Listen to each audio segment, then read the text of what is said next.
They told me it was just a janitor job, nothing more, nothing less.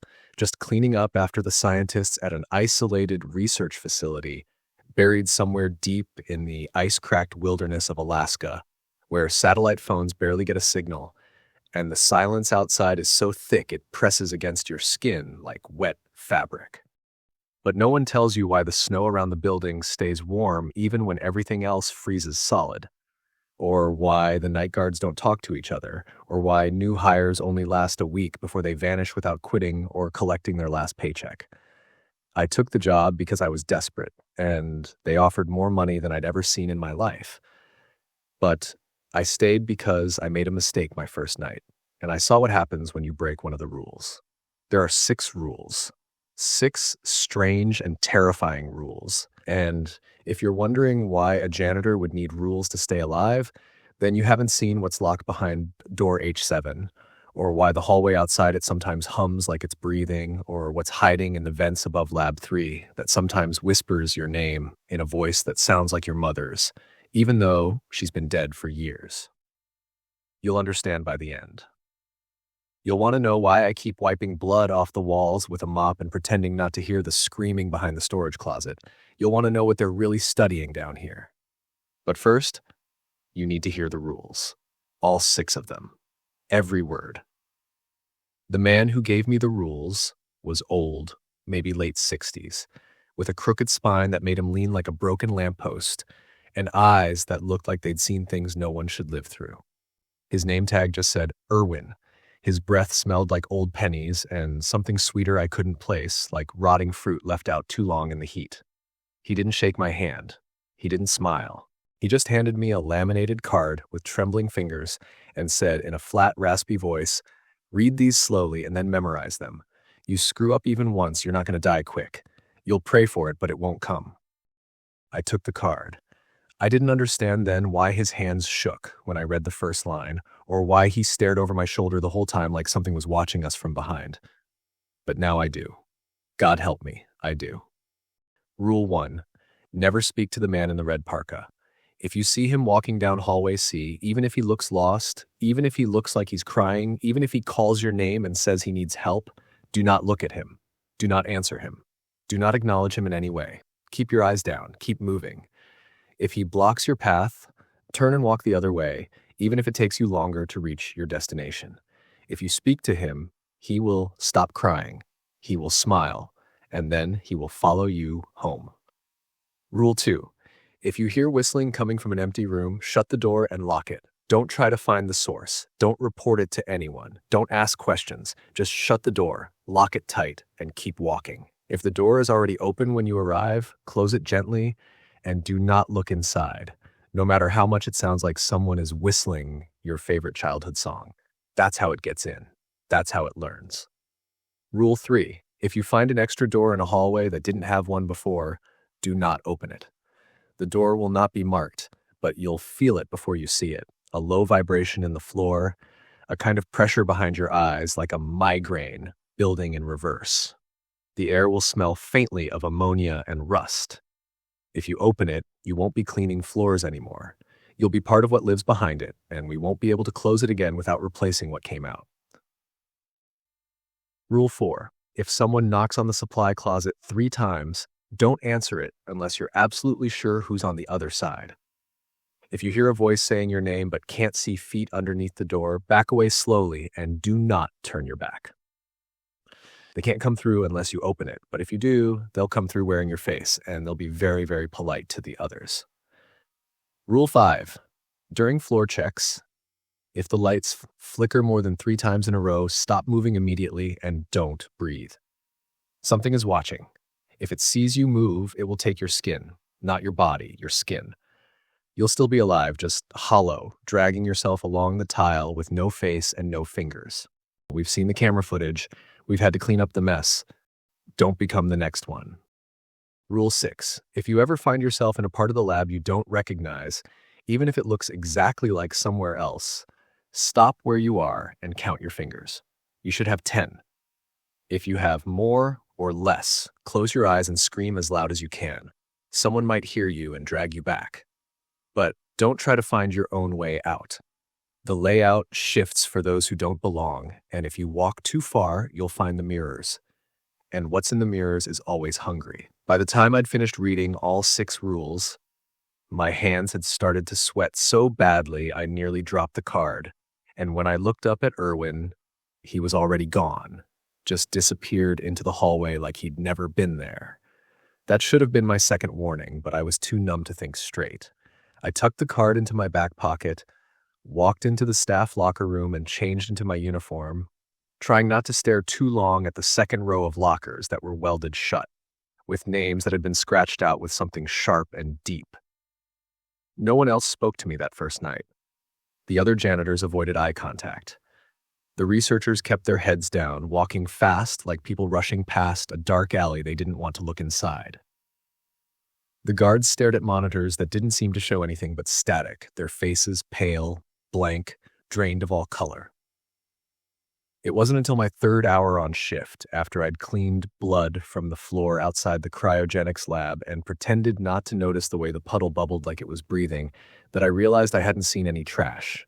No discarded food wrappers. No dust. No paper towels in the bathroom. Nothing. And that's when I heard it. The knock. 3 sharp knocks from inside the supply closet I just left moments ago where no one had been inside. I turned, heart slamming so hard I thought I'd black out. Then I heard my name. A man's voice, calm, warm, familiar. "Hey, it's me. You forgot your key card. You left it on the shelf." But I hadn't left anything. I never used the shelf. And the voice, God, the voice sounded like my brother who died 6 years ago. I crouched down, heart pounding in my throat, and stared at the bottom of the door.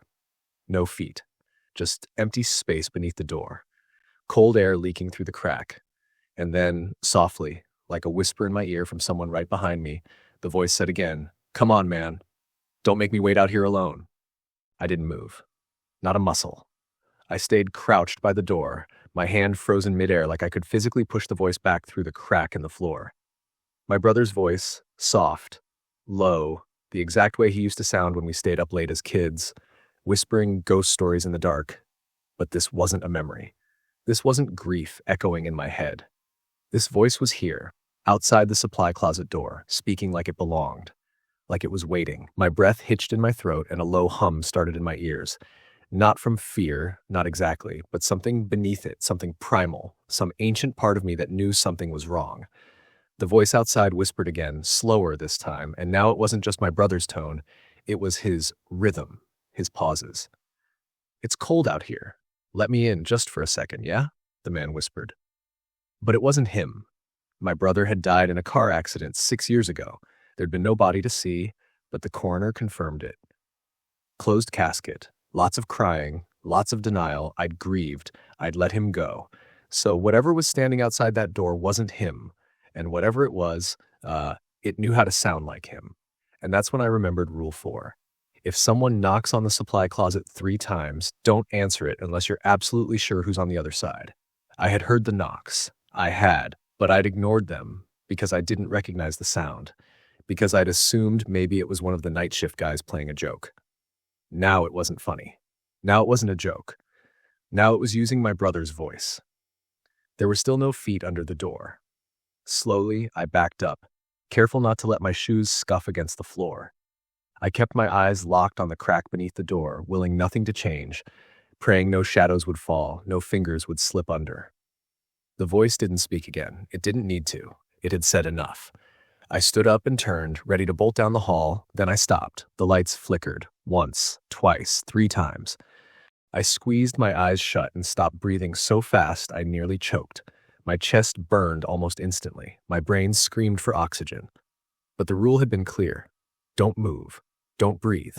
Something was watching. I could feel it. The temperature dropped so fast, my skin prickled. My tongue went dry. My spine locked up, and behind my eyelids, I saw something shift, no, press, against the back of my vision, like a heatless hand trying to force its way in. The hallway around me had gone dead silent. Not just quiet, silent. No buzzing lights, no humming vents, no footsteps. The silence was unnatural, engineered, and I knew, even with my eyes shut, that something was standing right in front of me. Not close. Inches. I could feel breath that wasn't mine skating across my cheek. It smelled like wet soil and hot metal, like something buried too long and pulled out with a rusted shovel. My heart screamed, my lungs convulsed. I had to breathe. I had to. But just before my body gave in, the lights buzzed once and stopped flickering. The pressure vanished. The air rushed back in, and the hallway came alive again with distant clatters and the hum of overhead fluorescence. I gasped and dropped to my knees, choking on air like it was water. I didn't care how loud I was anymore. Whatever had been watching had moved on. I'd survived Rule 5. Barely. I needed to get back to the main corridor. I needed to find Lydia or Theo or anyone who could tell me this wasn't happening, that maybe I'd breathed too many chemicals, maybe I'd snapped, maybe it wasn't real. I reached the intersection where hallway C started, and that's when I saw him. The man in the red parka. He was walking slow, head down, his hands limp at his sides. He looked like he didn't know where he was. The fluorescent lights flickered again, but not more than once, and as they blinked back on, I saw something glisten around his eyes. Tears. He was crying. My name slipped from his lips, clear, shaky, broken. Clara, please. It sounded real, like someone trying to find help, like someone lost. But Rule 1 slammed through my skull like a gunshot. Never speak to the man in the red parka. Don't look at him. Don't acknowledge him. If you speak to him, he will stop crying. He will smile.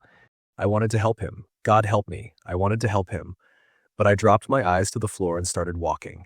He moved into my path, still crying, still calling my name. Clara, I don't know where I am. Please, please, just talk to me. I turned around and walked the other way. His footsteps didn't follow, but I could hear him sobbing behind me, louder now, more desperate. And then it stopped, all at once, like someone pressed mute. I didn't turn around. I didn't have to. I knew he was smiling now. I broke into a run and didn't stop until I hit the break room door. I slammed it open, expecting to find Lydia or Theo, someone. But the room was dark, empty, except for the vending machine, which had been shattered from the inside. Shards of glass littered the tile, and the bags of chips were soaked in some thick, dark fluid. I didn't go closer. Instead, I looked up and froze. There was a new door in the break room. It hadn't been there before. I knew it hadn't. This was where I ate lunch. This was where we played cards during the long overnight shifts. But now, to the left of the microwave, there was a door with no handle, no sign, no hinges, just a solid gray slab set flush into the wall like it had grown there overnight. And then I felt it, a low vibration through the floor, a pulse behind my eyes, like a migraine building backwards. The smell hit next, sharp, acidic, metallic, ammonia and rust. Rule 3. If you find an extra door in a hallway that didn't have one before, do not open it. Do not even touch it. I backed away, hands up, trying to keep my breathing calm. The break room lights started to dim again, this time not flickering, just fading, like someone was slowly dialing them down from a control panel. As I turned to leave, I saw something scrawled on the wall next to the new door, written in what looked like smudged soot or... No, not soot. It was blood. You forgot to lock it. That's when I heard it again. The supply closet door, down the hall, knocking, 3 slow knocks, and then a pause. And then a voice. A woman's voice this time, soft, familiar. Clara, honey? It's Mom. Open the door, sweetie. I'm so cold out here. The voice, a woman's, trembled like it had traveled through frozen wind and cracked mirrors, soft and layered in something far more dangerous than sadness. It was coded in familiarity, in memory, in the exact cadence of bedtime lullabies and whispered encouragements from a mother who had been buried 3 winters ago. I stared at the supply closet door as the third knock echoed in my spine, deeper and slower than before.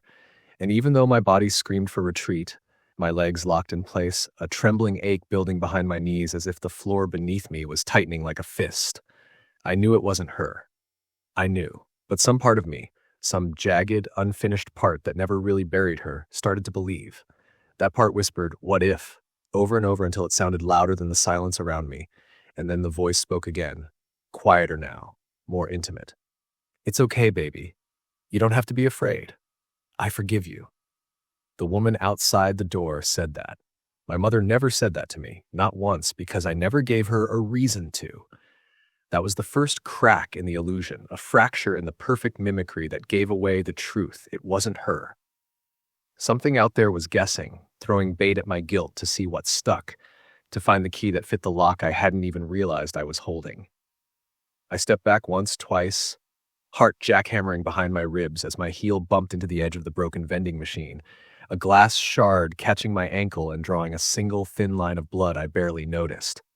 The door didn't rattle. The voice didn't rise in anger. It stayed soft, calm, like it had all the time in the world. "Clara, don't you miss me?" the woman asked gently, her tone smooth like warm milk, but behind it I could hear something else. A faint chittering, like a centipede brushing its legs together too fast. "I came back for you. You left the door unlocked, honey. You let me in." I turned away before my brain could twist her voice into something believable again, and I sprinted. Down the hall, past the scattered debris, through the dim light of the flickering fluorescence, my shoes slipped slightly on the blood I hadn't realized I was dripping behind me. I didn't look back. Couldn't look back. My breath came in ragged pulls sharp with the taste of copper and ammonia, and when I rounded the corner that led toward the main lab corridor, what should have been familiar, I stopped so fast I nearly collapsed. The hallway wasn't the same. The floors were wrong. Dull gray tile had become smooth, veined marble that reflected distorted versions of the overhead lights like melted glass. The walls pulsed faintly with a sickly yellow hue, like old wallpaper stretched too tight over something alive and wet beneath. There were no room numbers, no signs, no sound. Just that overwhelming pressure behind my eyes again, dull and pressing like someone squeezing my skull from the inside with slow, measured hands. My stomach turned. Rule 6. I froze. Didn't move, didn't breathe. I raised my hands with shaking fingers and counted 1, 2, 3, 4, 5 on the left. 1, 2, 3, 4. My hand twitched. 6. I had 6 fingers on my right hand. The wrong one was curled slightly inward, thinner than the others, like it hadn't been made properly. The nail was black and cracked. I stared at it for one long, horrified moment, then squeezed my eyes shut and screamed, long and sharp and loud enough that I felt something in my throat tear from the force. The sound echoed off the wrong walls and bounced back distorted, as if a dozen mouths had repeated it in reverse. The pressure behind my eyes surged. I screamed again, louder, desperate. I didn't care who heard. I just needed someone, something, to pull me out before it was too late. The walls groaned, not like a building settling, not like pipes expanding. It was the sound of something waking up. Suddenly, I was yanked backward by the collar of my jacket, dragged across the slick floor like a rag doll, and slammed into solid tile as familiar as a hospital wing. Harsh, bright, white. My back hit the wall with enough force to rattle my teeth, and my lungs seized. I gasped, wheezing, blinking through the lights, and there she was, Lydia. Her eyes wide, face pale, mouth trembling. "Oh my God," Lydia whispered. "You almost didn't come back." I stared at her, still trying to breathe, then looked down at my hand. 5 fingers. Normal. The 6th was gone, like it had never been there. I wanted to cry. Instead, I reached for Lydia and clung to her sleeve like it was the only thing keeping me from vanishing again. "We have to go," I choked out, voice shredded raw. "There's something wrong with this place, more than what they told us." But Lydia didn't respond right away. She just stared at me with this strange, hollow look, like she was checking to see if I was really me.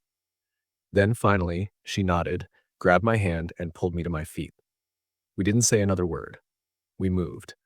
We passed through corridor after corridor, every step faster than the last, but every turn made the layout feel wrong again. Stairwells that should have led to the second floor now opened to basements. Hallways looped into themselves. Doors reappeared. Twice, we passed the same broken sign that read Isolation Chamber 3, even though we hadn't turned around. It was the building, or whatever was inside it. It was shifting. Then suddenly, a loud, high-pitched whistling pierced the air. It came from the room just ahead, a storage room, empty. The door was wide open, and the tune, it was You Are My Sunshine. My mom used to sing it to me when I was small, late at night when the nightmares came. I nearly broke. My legs refused to move forward. Lydia froze too, face contorting in something that wasn't fear. Exactly. It was recognition. "Do you hear that?" I asked her, though I didn't need to. I could see it in her eyes. She heard it, and worse, she wanted to go in. Rule 2. If you hear whistling from an empty room, shut the door. Lock it. Do not look inside. I lunged for the handle, slamming it shut with every bit of strength I had left, and Lydia screamed. Not in fear, but in protest. "No," she shouted, a woman's voice full of panic. "He's in there. I can hear him." My son is in there." I shoved her away from the door and turned the lock hard. The second the lock clicked, the whistling stopped, instantly, as if someone had been waiting for it. Lydia crumpled to the floor, sobbing. "I never told anyone he used to whistle that," she whispered. "How did it know?" I couldn't answer. I didn't want to. I just slid down beside her, my back against the locked door, heart pounding like a war drum. And that's when I heard it again. That sound. Footsteps, slow, deliberate, coming from behind the corner to the left. I turned my head, and there he was, the man in the red parka, dragging something behind him, crying, but louder this time, broken sobs that echoed like sirens. His face was hidden beneath his hood, his arms hung limp. But his head turned, slowly, and even though I couldn't see his eyes, I felt him looking straight at me. Lydia started muttering, hands over her mouth. "Don't look, don't look, don't look." We had broken Rule 2. Now Rule 1 was here to collect. And in that moment, I understood something primal, something that lived far below words, something ancient and instinctive and loud inside my bones.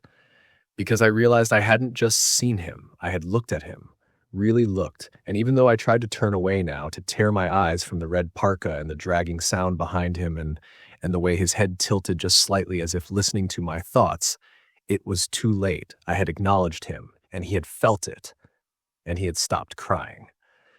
The hallway, already choked in a dim yellow haze from the flickering ceiling lights, seemed to cinch tighter around us, like the walls were breathing in slow, quiet panic, and Lydia, her voice cracking now, kept repeating, "Don't talk to him, Clara. Please don't talk to him."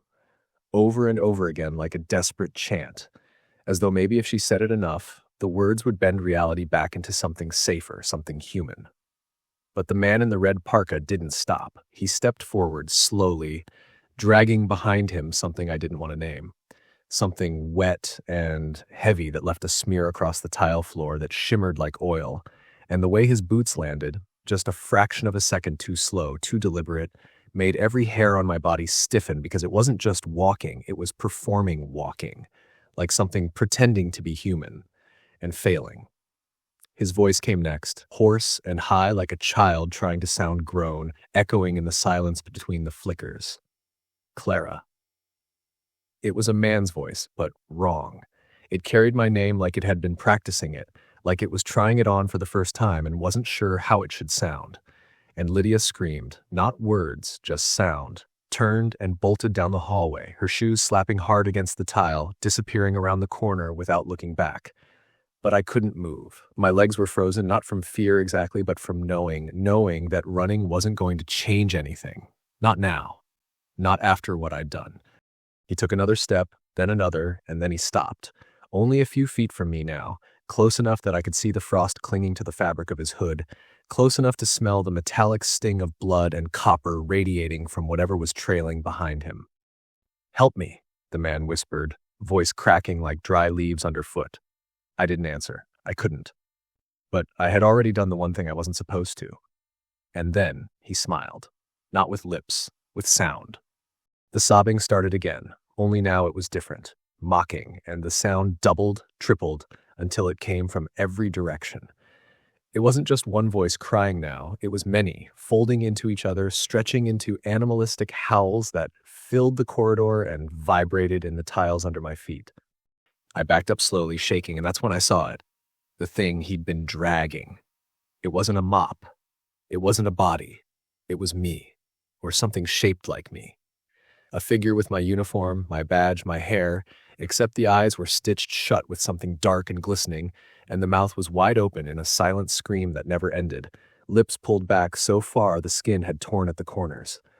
The man in the red parka let go of it, of me, and it slumped to the floor like a puppet with cut strings. He turned his head slightly again, almost curious, and I heard him whisper, soft and sweet, "Now you're mine." I ran. I didn't look back. I couldn't. But I heard footsteps. Not fast, not rushing, but steady, rhythmic. Like he didn't need to run. Like he knew eventually I'd stop. I bolted down corridors I barely recognized, past labs with their lights off, doors slightly ajar, past the locker rooms and down the emergency stairs, skipping steps, my breath ragged, chest burning, until I hit the basement floor and pushed through the steel door into the service hall. The air down here was colder, damper. The pipes above my head hissed softly, leaking steam in thin, ghostly ribbons. I heard something squeaking behind one of the walls, something alive, but I didn't stop. I turned left toward the janitor's supply room. It was locked. Of course it was locked. I slammed my hand against the keypad, fingers trembling, and tried to remember the override code Lydia had shown me, 4162. The door clicked open, and I ducked inside, slamming it behind me, throwing the bolt just as footsteps rounded the corner outside. They stopped right outside the door. I stood there, back pressed to the cold metal, my pulse pounding so loud it felt like the entire room was shaking with it. Then came the knock. 3 slow knocks, just like before, just like Rule 4, and then a voice. Not the man this time, not Lydia. Someone else. A woman's voice, calm and pleasant, like a receptionist at a front desk. "Clara, I'm here to help. Please let me in. He can't get you if you let me in." I dropped to my knees and peered under the door. No feet. Just shadow. Rule 4. If someone knocks on the supply closet 3 times, don't answer it unless you're absolutely sure who's on the other side. If you hear a voice saying your name but can't see feet underneath the door, back away slowly and do not turn your back. I scrambled back, heart pounding, and backed into the far corner of the room, squeezing myself between shelves of bleach and floor cleaner, arms wrapped tight around my legs as the voice continued, still sweet, still insistent. "Clara, he's gone now. You can open it. You're safe, I promise." And then I heard something else. Behind me, inside the closet. Something breathing. A slow, wet inhalation, followed by a rattling exhale, like lungs filled with fluid, like something pretending to breathe because that's what humans do. I didn't turn around. I couldn't. There was no space to run. A whisper tickled the back of my neck. "I can wear your skin if you're done with it." A woman's voice. The same one from the door. Now behind me. I shot up and slammed the emergency panel on the wall, triggering the fire alarm. The sirens howled through the hallways above, flashing lights strobing red behind the slats of the door. The voice stopped. So did the breathing. I stayed there, motionless, for I don't know how long, until the door burst open and Theo stood there, panting, eyes wild. "We have to move," the man said, his voice low and urgent. "Now." I looked past him. The hallway behind was darker than it should have been. The emergency lights were flickering, twice, 3 times, and then a 4th. Theo's face went pale. He whispered, "Stop, don't move." Because now, Rule 5 had arrived. I remained utterly still, scarcely daring to breathe, as the oppressive silence enveloped us, the only sound being the faint, irregular flickering of the overhead lights, casting erratic shadows that danced ominously along the corridor walls, while Theo, his face drained of color, stood rigid beside me, his eyes wide with a mixture of fear and determination, whispering with a barely audible urgency, "Stop, don't move." The air grew thick with an almost tangible dread, each passing second stretching into an eternity, as the flickering lights cast grotesque, shifting patterns that seemed to morph into sinister shapes, watching us from the periphery of our vision, while a cold, clammy sweat formed on my brow, trickling down the nape of my neck, mirroring the icy tendrils of fear that coiled around my spine. In the oppressive stillness, a faint, almost imperceptible rustling sound emerged from the darkness beyond the reach of the faltering lights, growing steadily louder, resembling the dry whisper of dead leaves scraping against each other, yet with an unnatural cadence that set my teeth on edge, as if something not entirely of this world was drawing closer, unseen but palpably present.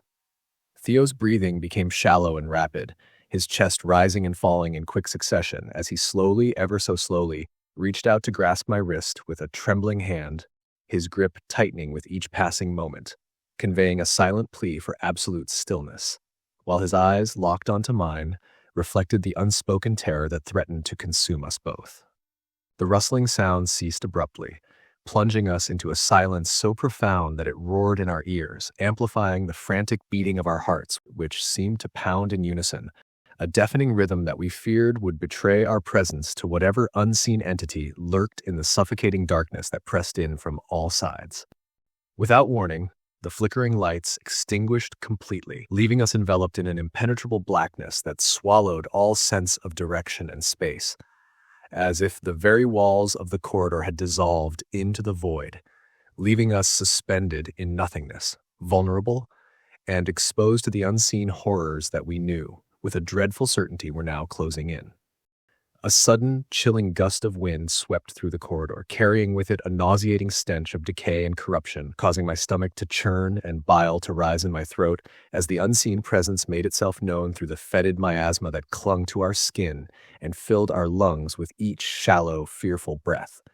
Theo's grip on my wrist tightened to the point of pain, his nails digging into my flesh as he leaned in close, his lips brushing against my ear, whispering with a voice strained to the breaking point. "We have to get out of here. Now." Summoning every ounce of courage, I nodded imperceptibly, though the gesture was lost in the darkness, and together we began to inch our way forward, moving with agonizing slowness, our hands outstretched to feel for any obstacles or sudden drops that might spell our doom in this lightless, nightmarish labyrinth. The floor beneath our feet felt slick and uneven, as if coated with a thin layer of some viscous, unidentifiable substance that threatened to rob us of our footing, each step a precarious gamble between progress and disaster, while the oppressive silence was punctuated only by the soft, wet sounds of our cautious movements.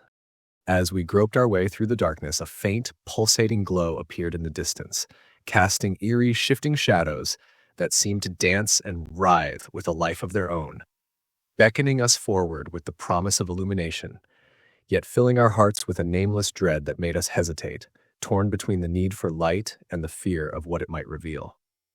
Theo's voice, barely more than a breath, reached my ears. "We don't have a choice. We have to move toward the light." With no viable alternative, we pressed on, each step bringing us closer to the source of the unsettling glow, which now revealed itself to be emanating from a partially open doorway, the edges of the doorframe pulsating with a sickly greenish luminescence that seemed to seep from the very walls themselves.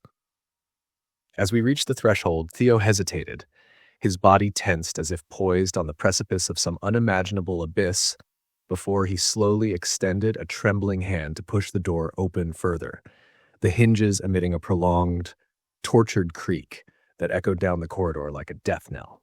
The room beyond was bathed in the same unsettling green light, casting unnatural shadows that twisted and contorted across the walls and floor, while the air was thick with a cloying, metallic scent that set my teeth on edge and made my skin crawl with an almost unbearable sensation of being watched from all angles. In the center of the room stood a figure, its back turned to us, hunched and shrouded in tattered, filthy garments that seemed to writhe and pulse as if alive. The very fabric of its being, an affront to the natural order, exuding an aura of malevolence so intense that it threatened to crush the breath from our lungs. Theo's grip on my wrist became vice-like, his nails biting into my flesh. As he slowly began to back away, his movements deliberate and measured, as if any sudden action might draw the attention of the abomination that stood before us, oblivious for the moment to our intrusion. As we retreated, the figure suddenly straightened, its head tilting slightly as if listening, and then, with a horrifying slowness, it began to turn toward us, revealing a face that was a grotesque mockery of humanity, features twisted and distorted beyond recognition, eyes burning with an unholy light that seared into our souls. A sound emerged from its gaping maw, a low, guttural growl that resonated through the very marrow of our bones, triggering a primal terror that sent us fleeing back into the darkness of the corridor, heedless of the dangers that lurked there, driven by the overwhelming need to escape the abomination that now pursued us with a relentless, shuffling gait. The corridor seemed to stretch and twist impossibly, the architecture warping and shifting, as if the building itself sought to confound and entrap us, each turn leading us deeper into a maze of nightmares from which there seemed to be no escape. The floor beneath our feet began to pulse, faintly at first, like a slow, throbbing heartbeat echoing through concrete and steel. But with every panicked step we took, it grew stronger, more erratic, as though the building itself was becoming aware of our movements, responding with something like breath or thought, until the walls began to exhale short bursts of warm, fetid air that stank of rot and mildew, and the lights above flickered just once, then again, a third time, and both Theo and I stopped cold, paralyzed not just by the rule echoing in our minds, but by the sudden weight of silence that pressed down around us like invisible hands tightening at our throats. We stood there, frozen in place, the darkness thick around us, the air charged with static and something else, something ancient, something watching, as the hallway ahead shimmered faintly, almost imperceptibly, like heat rising from asphalt. And Theo, a man who had once laughed off ghost stories and superstition, began to tremble beside me, his mouth slightly open, but no sound coming out, his breath hitched and shallow, his eyes darting toward the ceiling as the fourth flicker began. Slow, agonizingly slow, the light stuttering with a mechanical pulse that should not have continued but did, long enough to throw strange shadows across the walls, long enough for us to see something move just out of view. It was tall, that much I could tell, taller than any person should be, its limbs too long, its gait unnaturally slow, like it had all the time in the world, like it wasn't walking but gliding just beneath the flickering lights, and I could feel it staring, not with eyes, but with something deeper, something that pierced bone and memory and soul. And I knew, just knew, that if I so much as blinked wrong, it would take me, skin and all, and leave behind only the thing it wanted to wear. Theo made a soft noise, almost a sob, but cut it off before it could become anything real. His hands clenched into white-knuckled fists, and I watched as a single tear rolled down his cheek and hung at his chin like it, too, was afraid to fall. We stood there, two fools pretending to be statues, listening to the thing beyond the light, breathing wetly in the dark, each inhale and exhale thick and slow and wrong. And then, just as suddenly as it began, the flickering stopped, and the lights returned to their dull, buzzing glow, casting the hallway in sickly yellow. We didn't speak. We didn't breathe. We just ran.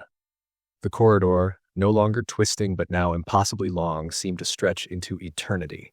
The floor beneath our feet tacky and warm, as though we were running across the tongue of something alive, and with every frantic step, the air around us grew more humid, more suffocating, as though we had plunged into the belly of some slumbering god that had finally noticed our presence and was beginning to stir. We passed door after door, some familiar, most not, and one in particular made me falter, just for a second, because it hadn't been there before, and as we passed it, I felt that awful pressure behind my eyes, that migraine in reverse, and the acrid scent of ammonia and rust filled my nostrils like a warning written in chemical death. "Don't open it," I whispered, even though no one was reaching for the handle, because I could feel the pull of it in my bones, that invisible thread that tried to drag my attention back, to make me wonder what was behind it, to make me want to look. And from the way Theo flinched and shook his head violently, I knew he'd felt it too. We turned the next corner too fast, almost slipped, and collided with the far wall, breathless and soaked in sweat, only to find ourselves in a hallway neither of us recognized. Sterile white walls, humming overhead lights, a soft whirring sound coming from vents we couldn't see. The air was cold, too cold, and as we stood there trying to decide if we'd somehow found safety or fallen even further into madness, Theo muttered something under his breath, something small and broken that I almost didn't catch. I don't think we're in the same part of the lab anymore."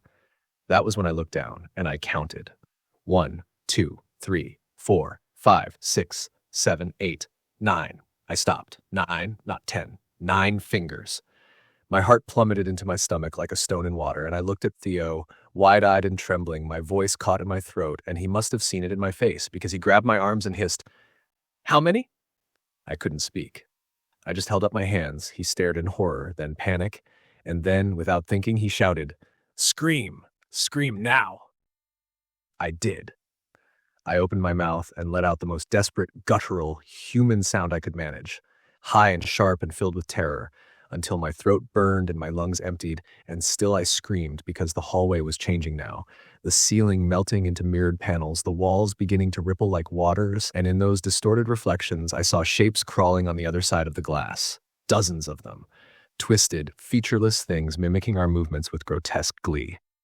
Theo joined me, screaming, choking, clutching my arm like a lifeline, and then, somewhere far away, impossibly far, I heard a sound like something metallic scraping across tile, followed by a slam and a sudden pull, like the entire hallway had been yanked sideways, and everything went black. When I opened my eyes again, I was back in the janitor's closet. the real one. I could tell because the mop bucket was stained the same way, and the bleach smell hadn't shifted, and the air felt right, even if it was stale and thick. Theo was beside me, slumped against the wall, breathing in short, shallow bursts. I reached out, took his hand, and counted. 10. I exhaled, the relief so sharp it almost made me cry. But then I noticed something else under the door. Feet. Shoes. But only one pair, and the voice. It came soft, casual, kind. "Hey, it's me, Theo. Can you open the door?" I turned to look at Theo beside me, still shaking, still breathing, very much not standing. The voice repeated, cheerful now. "Come on, Clara, I know you're in there. Open the door." It knocked. Once, twice, then 3 times. Theo, real Theo, grabbed my hand and mouthed, "Don't move." And that's when I saw it. Under the door, the feet shifted, and there were no shadows, no legs, just the shoes, waiting, smiling, wearing his voice. We didn't move, not for a long, long time. When the silence outside finally settled into something heavier than quiet, when the cheerful voice stopped calling my name, and the weight beneath the door vanished so completely it felt like it had never been there at all, only then did I dare to shift, inch by inch, my neck aching from how rigidly I'd kept still, the sweat on my palms having dried to a cold film that made it feel like I was wearing someone else's skin, not my own. And beside me, Theo's hand still gripped mine, his knuckles bone white, his lips trembling as he mouthed, "We have to go now," without making a sound, because even though whatever that was had left, we both knew things in this place didn't always leave for good. They waited, just out of sight, just out of reach, learning, watching, listening. The hall outside the janitor's closet was darker than before, as if the light had been drained rather than dimmed. And with every cautious step we took, we kept expecting to hear the knock again, or the voice, or worse, the silence breaking into something hungry. But nothing came. Not yet. Though the corridor itself didn't feel empty. It felt like it was holding its breath, and every inch forward was like dragging ourselves deeper into something that didn't want us there. Something that bent the rules of time and sound and space just to keep us disoriented enough to make a mistake. We passed the maintenance hall, what was supposed to be maintenance at least, but there was an extra door there now, one I was sure hadn't been there earlier, and it hit me instantly. The pressure behind my eyes, the migraine in reverse throbbing like an invisible hand was pressing my skull from the inside. And that smell, sharp and sour like ammonia mixed with rusted blood, made my stomach clench, and without saying anything, Theo and I both turned our heads the other way at the same moment, avoiding even the temptation to glance at it. Because Rule 3 was one we understood all too well now, and the thing behind that door wasn't going to wait much longer for someone less careful to make a fatal choice. The lights above us flickered once, then again, and then again. We froze. Theo stopped breathing first, lips parting slightly, his chest unmoving, his eyes locked onto mine, and I followed, chest burning as I forced every muscle into stillness, listening as the buzzing overhead crackled into an unnatural silence. The hum of the fluorescence giving way to something else. Something that didn't make sound the normal way, but instead made you feel the noise in your skin, like tiny whispers just under the surface, crawling between the muscle fibers and threading through the bones. Then came the 4th flicker. A soft, wet, dragging sound echoed from around the corner ahead. A slow, deliberate slither that wasn't walking, wasn't limping, but pulling itself forward with something soft and wet, like it didn't have legs or didn't need them. And I knew we couldn't move, couldn't flinch, couldn't even blink too loud, because if it saw us breathing, if it noticed the shape of us still hidden in the shadows, it would come and peel us open, neatly, carefully, like someone unpacking a gift they'd waited centuries to open. Something rounded the corner. I didn't see it, but I felt the shape of it. The absence. The cold. And then it was gone. Just like that. The lights stayed steady after that, humming with the forced brightness of a lie, and we didn't speak until we were 4 corridors away, crouched beneath the flickering red exit sign that didn't point to any door we recognized. Theo, voice hoarse and barely a whisper, said, "We're not in the main wing anymore." I nodded, still counting my fingers every few minutes, still checking Theo's hands to make sure he had 10, still not trusting my own memory to remember what normal was supposed to look like anymore. And then we heard it, whistling. Soft, sweet, childlike. It came from a room to our left, Door opened just a crack, the sound familiar in a way that felt wrong, like it had stolen something from inside my head and was giving it back in the wrong key. It was a song my grandmother used to hum when she brushed my hair, a lullaby I hadn't thought of in years. And for a second, just a split second, I almost stepped toward it. Theo shoved me backward. The door creaked. The song faltered. We backed away. I forced myself to shut the door gently, trying not to look inside, but as my fingers touched the cold metal handle, I felt a pulse, like something inside the room had pressed its hand against the other side at the exact same time, palm to palm, breath to breath, trying to learn the shape of me through the thin steel skin of the door. I locked it. Didn't look in, didn't speak, didn't breathe until we turned the corner. Theo looked at me then and said, "It's adapting. Every rule, it's pushing harder." We found the observation wing by accident, or maybe it found us, because the hallways had shifted again and now the doors were marked with numbers we didn't recognize, symbols that flickered when we stared too long, rearranging themselves like they were trying to find the one that would let us in. One did. Room A117. It opened on its own when we approached, just a whisper of motion, just wide enough for us to step through. Inside, the walls were mirrors, not glass, mirrors. Floor to ceiling, every surface reflecting an endless series of ourselves, me and Theo, me and Theo, me and Theo. But something was off. In one of them, Theo's mouth moved even though he was silent beside me. In another, I blinked late. In a third, there was nothing behind us but darkness. Theo whispered, "Count." I raised my hands, 10 fingers. He did the same, 10. But the mirrors didn't agree. In the far right reflection, I had 11, and the thing wearing my face was already smiling. I screamed, loud, raw. No control left. The mirror shook, the room twisted, and suddenly, Theo was gone. Not just gone, erased. Every mirror showed only me now, and not all of them were me. One turned its head slowly, grinning. Another opened its mouth impossibly wide and pressed its hands to the glass, mouthing something I couldn't hear, but I could feel it crawling down my spine. Then, a hand gripped my wrist and yanked me backward, hard. It was Theo, real Theo. I turned just in time to see the mirror crack, a single fracture running from top to bottom, and from behind it, something knocked. Once. Twice. Then 3 times. Theo pulled me back into the corridor, slamming the door behind us, both of us panting, both of us shaking, and the last thing I heard before we sprinted blindly down a hallway I no longer recognized, was the sound of something on the other side of that mirror laughing with my voice. And that laughter, high and broken and glinting with something far too sharp to be human, seemed to follow us with every step, echoing off the tile, bending around corners, crawling along the walls like it knew exactly where we were headed before we did, and I could feel it in my spine, like hot pins threaded through each vertebrae, tugging at my muscles, forcing my legs to keep moving even when my lungs felt like they were about to burst and my vision danced on the edge of blackness.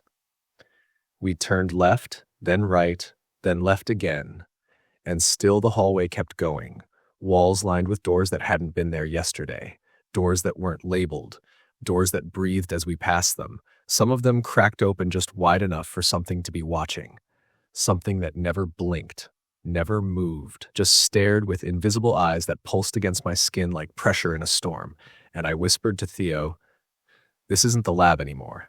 And the way his jaw clenched told me he already knew. But the worst part, the part I couldn't say aloud, was that a small part of me felt like we were being herded, like whatever was laughing behind the mirror had let us go on purpose, just to see what would happen next. We came to a split, 3 hallways, all identical, all humming with that same low, droning sound like a power line shorting out underwater. And Theo stopped, doubled over, coughing hard. A wet, ragged sound that didn't stop even after I grabbed his shoulders and asked if he was okay. But when he finally looked up at me, his nose was bleeding, and his left eye was starting to turn red, not the iris, his sclera, the white part, as if something was pushing out from the inside. "We're not supposed to be here," he rasped, his voice hoarse and cracked. This is the shifting zone, Clara. This is what Rule 6 was trying to warn us about. The layout changes. It learns you. It traps you." And then, as if summoned by the very rule he spoke, the lights overhead flickered once, twice, 3 times, and then again. 4. We froze. My breath caught mid-inhale, and Theo's hand clamped down on my wrist so hard I thought he'd break it, but neither of us dared move, not even to blink, not even to whisper, because the air had gone wrong. Colder than before, but not in a normal way, not in a there's no heating kind of way, but in a something is here and it's looking directly at your skin kind of way. Like my pores were shrinking and my skin was being counted, cell by cell. Something heavy slid across the tiles behind us, slow, deliberate, wet. It didn't walk. It dragged. There was no breath, no footsteps, just the soft drag of flesh and something sharp clicking against the linoleum, like bone or claws or maybe just very, very long fingernails. I didn't turn. Theo didn't turn. We stood perfectly still, eyes forward, lungs locked, and I could feel the thing pass behind us, too close, far too close, so close that something touched my shoulder, not with weight, but with awareness, like it was trying to decide if I was worth peeling. Then it stopped, right behind Theo, and in the silence I heard it sniff him, just once, wet and slow, and then it spoke. But it wasn't a voice, not really. It was like meat trying to remember language, syllables forced through a mouth not made for sound, and it said, "I know you. I wore you, once." Theo's eyes widened in agony, tears spilling down his cheeks, and I saw his lips move, just barely, shaping a word I couldn't hear. Maybe a prayer, maybe my name, and then the lights flickered once more, just once, and everything behind us was gone. Just gone. No footsteps, no sound, no smell. Theo collapsed to the floor, shaking, convulsing, clutching at his chest like he couldn't get enough air. And when I knelt beside him, I saw that his shirt was soaked in sweat and blood, and his skin, God, his skin was wrong, too tight in some places, too loose in others, like it had been borrowed and returned, poorly. "We have to get out," he whispered, his voice thin, like something had scraped it raw. "We have to get back to the core before it closes." I didn't know what that meant, not exactly, but something in my gut understood. There was a central point, a stable part of the lab, and if we didn't reach it soon, we'd be lost in this shifting maze forever, slowly unraveled by the rules we broke, or the ones that were breaking us. We moved. Theo leaning on me, limping, muttering under his breath, things I couldn't quite understand, fragments of rules, names of researchers I didn't recognize, numbers and codes like he was trying to reboot himself before whatever was inside him finished taking over. And I tried not to look too closely at the way his left hand didn't seem to cast a shadow anymore. Up ahead, one of the unmarked doors was wide open, light spilling out, warm and golden and wrong. It flickered like candlelight, even though there were no candles, and it smelled like blood and sugar, and as we approached I heard the faintest sound drifting from within. Whistling. Soft. Slow. The first few notes of a lullaby my mother used to hum when I was 5 and afraid of thunderstorms. Theo stopped. His face went pale, and he whispered, "Rule 2. It's Rule 2. Close the door, Clara, right now." But I couldn't move. The sound, it wasn't just music, it was inside my head, curling around old memories, puppeting my hands, coaxing me forward with promises I didn't know I still wanted, and I felt myself reaching for the handle even though I knew I shouldn't. "Clara!" Theo shouted, his voice full of a fear that sliced through the haze like glass. "Shut the fucking door." That did it. I slammed the door shut and locked it, and the moment the latch clicked, the whistling stopped and something slammed into the other side hard enough to rattle the hinges. Once, twice, 3 times. Then silence. Not quiet. Silence. Total and complete, like sound itself had been erased from the corridor. We didn't breathe. We didn't speak. We just stared at the door and waited. Eventually, the humming started again, low and soft, a vibration in the floor. I turned slowly, and behind us at the end of the hall was another door, not marked, not open, just waiting. Theo grabbed my hand. "It's the exit," he said, or "it's pretending to be." We stared at it together. Neither of us moved, because just beyond that door, I could feel something watching, something hungry, something that knew we were running out of time. And the worst part? I think it was smiling. It was the kind of smile you don't see. Not really, not with your eyes, but something you feel, like a whisper curling behind your teeth, like a breath crawling across your spine. And as Theo and I stood frozen in that sterile hallway lit by flickering panels above and vibrating floor below, I realized something awful. Whatever was on the other side of that unmarked door wasn't just waiting for us. It wanted us to choose wrong, and it was enjoying the wait. Theo's hand tightened around mine, and though his voice came out steady, I could feel the tremble just under the surface as he spoke. If we open that door and it's not the real exit, we won't get another chance. And I nodded slowly because we both knew we weren't in the same facility anymore. Not really. And whatever game this place had been playing with us from the start was almost done. And this door, this was the final test. But just as we took a step back, preparing to turn, to run, to risk taking any other route except that one, we heard it. 3 slow knocks. Deep, deliberate, impossibly loud, coming not from the unmarked door in front of us, but from the supply closet we'd passed seconds earlier. Theo's breath caught. Mine stopped altogether. A woman's voice, soft and clear and unmistakably mine, called from behind that door. Theo? Clara? It's me. Please, I need help. Something's wrong. I think I'm trapped in. But she didn't finish because Theo stepped in front of me like a wall and whispered, Nope, don't listen. That's not you. You're here. That thing's just wearing your voice. And he was right. I knew the rule. Rule 4.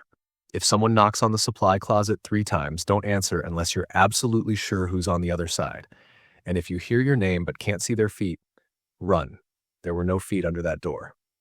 I pulled Theo back, further from both doors, and the silence that followed felt like the air itself was holding its breath, waiting for us to make a mistake, to reach out, to touch the wrong handle, to speak to the wrong thing. But we didn't. We backed away, inch by inch, until we turned down the corridor and started walking faster, faster still, until our steps echoed in panicked unison against the tile. Because if the door was fake and the voice was fake, and even the layout of the building couldn't be trusted, then we were completely terrifyingly on our own. We took corner after corner, corridor after corridor, and the deeper we went, the less the walls made sense. Lights flickered violently, tile patterns twisted beneath our feet like they were trying to trip us, and once I swear the ceiling was upside down, the panels above dangling like dripping teeth, shifting the shadows so they crawled sideways across the floor. Theo suddenly grabbed my shoulder and hissed, Stop! Don't move! And then the lights flickered. Once, twice, 3 times. And then, again. 4. My mouth opened, but no sound came out. Rule 5. If the lights flicker more than 3 times in a row, don't move, and for the love of God, don't breathe. I stood still, every muscle screaming, lungs on fire as I held everything inside, until something passed right in front of us. It moved like liquid shadow, gliding across the tiles with long, dragging limbs and no feet, and its face, no, not a face, a smear like flesh that had been erased, turned toward us slowly, sniffing the air. Its head tilted. It took a step closer. Theo's hand twitched against mine, and then it stopped, just inches away. It tilted again as if confused, then slipped away into the dark. The second it vanished around the corner, we collapsed to the floor, gasping, shaking, our skins slick with sweat, and all I could think, over and over, was that I had never been so close to dying, to being skinned alive and left to drag myself screaming through these halls forever, a hollow version of myself, doomed to haunt this nightmare place like the others I'd almost seen. We need to count, Theo whispered suddenly, sitting upright, eyes wild, and I didn't understand until he grabbed my hand and said again, We need to count. Fingers. Now.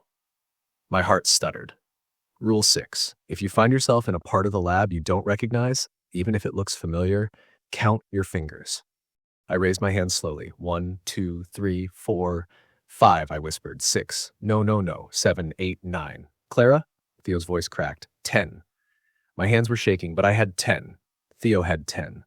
But for a moment, just for a moment, I thought I saw an extra one shift and vanish like it had never been there at all. We got up and kept walking, not fast, not slow, just steady, and then we turned a corner and stopped. There, sprawled across the wall, was a message, not painted, carved. The words dug deep into the tile like claw marks, like someone or something had etched them in blood and bone.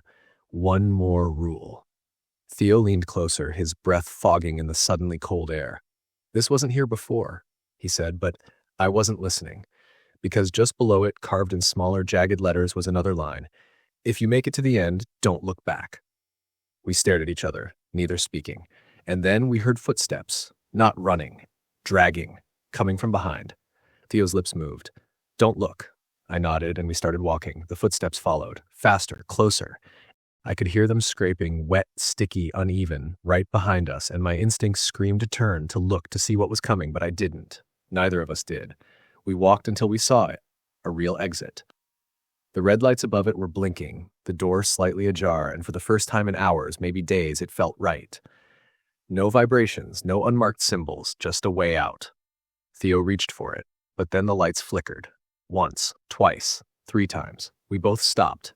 The footsteps paused, and from behind us a voice said my name. But it wasn't mine this time. It was Theo's. "Clara," the voice rasped. "Turn around. I need help." But Theo was right beside me. He gripped my hand like a vice.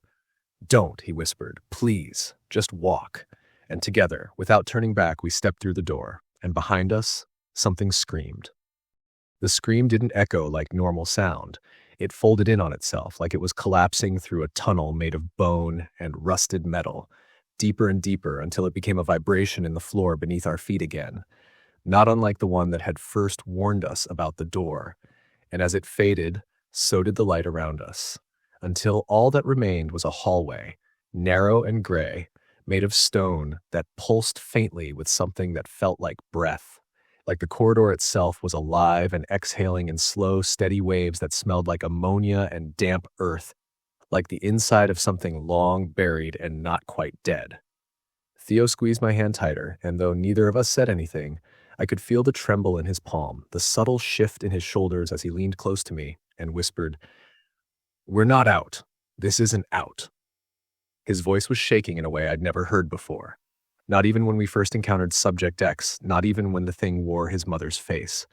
And it was that tremble, that almost fractured fear, that made me realize we were further from escape than ever. We walked slowly, step by step, with the corridor stretching ahead, but never changing. No doors, no turns, no signs, just endless gray stone and the breathing floor. And behind us, the sound of footsteps returned, but not in any rhythm that matched human movement. They were too heavy, too wet, as if something enormous and slick was dragging itself along the walls, scraping claws or fingers, or something far worse against the stone. And every now and then it would stop, just for a moment, and we could hear it sniffing. Then the whistling began. Faint, soft, almost tender. It wasn't coming from behind us this time. It was ahead, somehow bleeding through the wall itself like sound trapped in a throat, humming my mother's lullaby, the same one she used to hum when I had night terrors as a child. And hearing it now, here, made my stomach twist so hard I almost vomited, because I'd never told anyone about that lullaby, never hummed it in front of Theo, that never even mentioned it aloud since my mother died.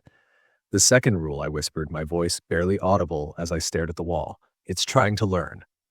A woman's voice answered, not Theo's, not mine, but mine from earlier, perfectly mimicked, flat and soulless and wrong.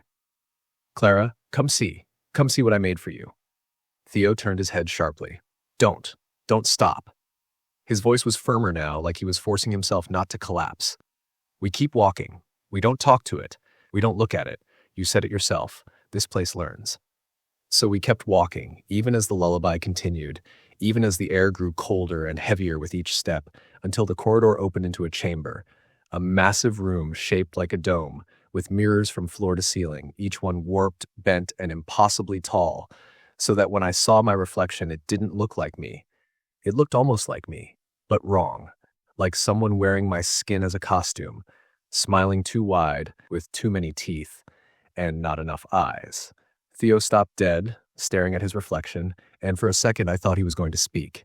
But then his hand went slack in mine and he whispered, "Count your fingers." My blood turned to ice. I looked down. 1, 2, 3, 4, 5, 6, 7. I couldn't breathe. My chest felt like it had been hollowed out, scraped clean and filled with something thick and choking. My vision blurred and I stumbled backward, bumping into a mirror that wasn't there a moment ago, and when I looked up, I saw myself. But not just one of me. Dozens, hundreds, all of them staring, some smiling, some weeping, one mouthing the words, "Let me in." Theo grabbed me hard and yanked me forward, his voice cracked and raw. "Scream. Now." I did. I screamed until my throat felt like it tore open, screamed until the air turned electric and the reflections began to twitch, flicker, shimmer like broken film. Something behind one of the mirrors shattered its hand forward. Too large, too slick, with a sound like wet branches snapping, and clawed at the air between us, howling in a pitch that almost stopped my heart, and then hands. Dozens of hands, bursting through the glass like water breaking through a dam, all of them reaching, groping, pulling themselves out, and from behind the mirror's cracking surface came faces. Copies of people I knew, people I didn't, some with no faces at all, only mouths that whispered, "Stay." Theo screamed too then. Not words, just a sound of desperation. And he shoved me hard to the side just as one of the things lunged for him, grabbing at his shoulder. His shirt tore open, skin peeling in its grip, and for a moment I saw something red and pulsing beneath, like his flesh was unraveling. He kicked back, broke free, and dragged me through a gap between two mirrors that hadn't been there a second before. Suddenly, we were somewhere else. Not the corridor, not the dome, an observation room, one of the older ones with the dark glass that looked into Subject X's containment cell, but this time the glass was cracked and on the other side there was no room. Just darkness. And within that darkness, something moved. Slowly. Purposefully. Watching. Theo looked at the monitors. All of them were dead. Static screaming silently across their surfaces. A man's voice, crackling over the broken intercom, said, "You weren't supposed to make it this far." Theo stepped forward, fists clenched. "Who is that? Show yourself." No reply. Only laughter. Then the door behind us slammed shut and the lock turned on its own, metal groaning. And I knew we weren't in the lab anymore. Not really. Not the real one. This was the place between places, the one mentioned in the 6th rule, the one where the mirrors waited. I turned to Theo. "We're not getting out, are we?" He looked at me, tears in his eyes but a grim smile on his lips. Maybe not both of us. And then he did something I didn't expect. He reached into his pocket and pulled out a scalpel, the same one he'd used during Subject X's biopsy. He pressed it into my hand. "If it comes to it, don't let it wear me. Don't let it take me back." I wanted to argue, but I couldn't promise that.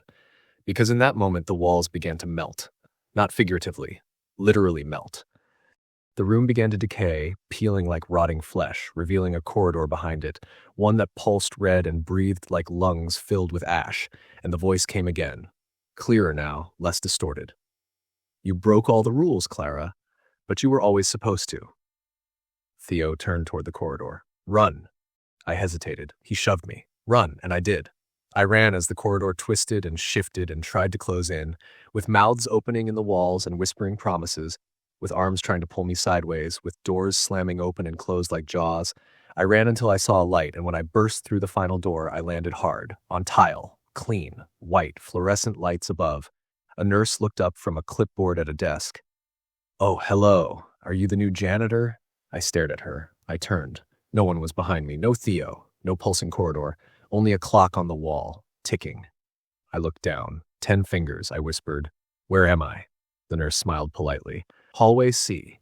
Don't worry, you'll get used to it." She pointed down the hall, and as I turned to walk, a man in a red parka appeared, crying, blocking my path. He looked up slowly, and he said my name.